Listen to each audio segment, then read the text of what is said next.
Hey guys, तो आज था हमारा गर्ल्स डे, यानी कि हमारे साथ ना कोई लड़के शामिल थे और ना ही कोई बड़े शामिल थे। खैर फिर क्या था, यहाँ पे हम लोग थे खाला के घर। खाला ने मेरे लिए बनाया हुआ था गर्मा गर्म नाश्ता। नाश्ता करने के बाद हम लोग चले गए थे ऊपर छत पर और वहाँ जाकर हमने सेकी धूप, साथ में खाए हमने माल्टे और फिर हम आ गए थे वापस नीचे। और नीचे आने के बाद हर बंदा जो अपना ही शुगल मेला लगा के झुकते झुकते मारे।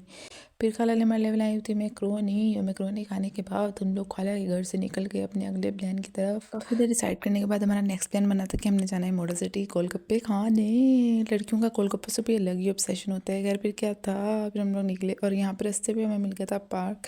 गाइस वैसे तो वी आर मेच्योर गर्ल्स, पर जब हम साथ होते हैं ना तो हमारी मेच्योरिटी चली जाती है तेल लेने। हमने थोड़ा सा झूले शूले लिए और उसके बाद हम लोग जो है वो वहाँ से निकले और यहाँ रास्ते में हमें इतने अच्छे फूल नजर आएगा। इस खैर उसके बाद क्या था कि हम लोगों के अंदर जब हम साथ होते हैं तो हमारे अंदर का शैतानीपन जाग जाता है और हम लोगों ने लोगों के घरों की बेलें बजाई और फिर लगाई शूटें। अब यहाँ पे हमारे गोलगप्पे आ गए थे और गोलगप्पे खाने के बाद हमें चिप्स भी नजर आ गई, तो हमने सोचा क्यों ना लग गया तो चिप्स भी खा ली जाए। कर खाने के लड़कियों की बातें कभी ख़त्म नहीं हो सकती। खैर चिप्स खाने के भी, और हम लोगों ने सोचा क्यों ना चीज़ के शापर पर ले जाएं। लड़कियों का चीज़ों से भी खैर अलग ही ऑब्सेशन होता है, चाहे कितनी बड़ी क्यों ना हो जाए।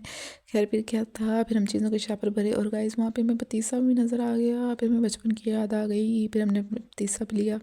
खैर फिर हम वहाँ से निकले, हमारा चाची का नाइट स्टे था। फिर हम चाची घर चले गए, वहाँ जाकर हमने चाची के साथ बहुत ज़्यादा शुगर मेला लगाया। फिर उसके बाद जो है लड़कियों के बस इकट्ठे होकर यही काम होते हैं, या तो फिर वीडियोस बना लो टिकटॉक की, या फिर एक दूसरे का मेकअप कर लो। खैर फिर उसके बाद आयशा ने हमारे लिए बनाया हुआ था पास्ता। पास्ता खाने के बाद हम लोगों ने खाई कोकोमो, मुझे भी दो। खैर फिर कोकोमो हमारा आज का गर्ल्स डे, लड़कियों का भी कोई दिन होना चाहिए गाइस। खैर फिर मिलेंगे किसी अगले ब्लॉग में, बाय बाय।